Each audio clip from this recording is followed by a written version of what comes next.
Magandang araw po sa inyong mga mamshi at papshi. For today's vlog po ay gagawa po tayo ng skinless longganisa.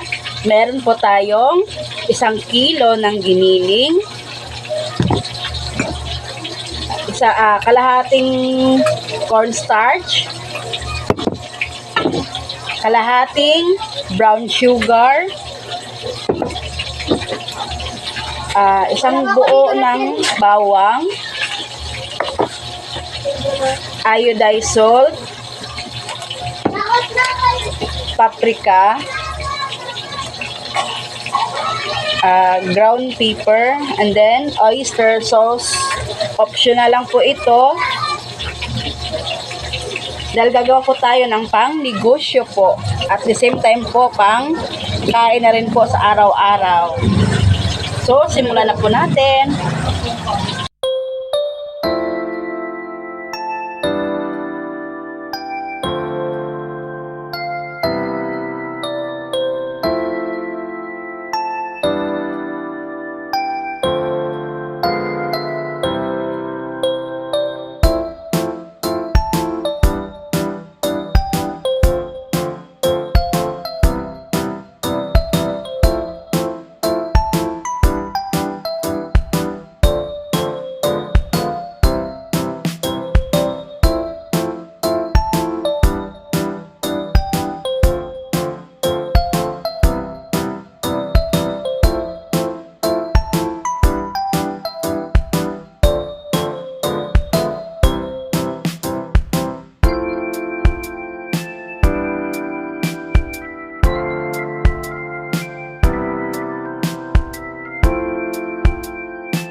So mga baby loves, at ito na nga, natapos na tayo sa ating paggawa ng longganisa. So, nabilang ko na po siya, nakalagay na po ako sa ref ng 26 piraso.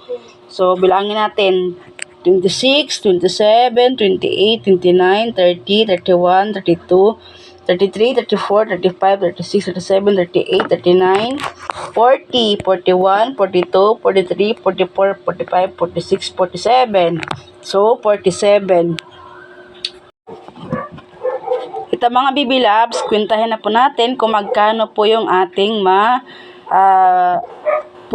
puhunan, tsaka yung magkano na po yung tubo. So, sa 47 na piraso, ibibenta ko siya ng tingi-tingi. Kung may bibili po ng tingi, pagbibigyan po natin, tag 10 piso ang isa. 47 kapiraso times 10. So, ayun. O, diba? Laki. Wow. 470. Tapos, ang puhunan natin is 380. Yan. Okay. So, hindi na po siya masama. Okay. Thank you po for watching. And see you on my next vlog.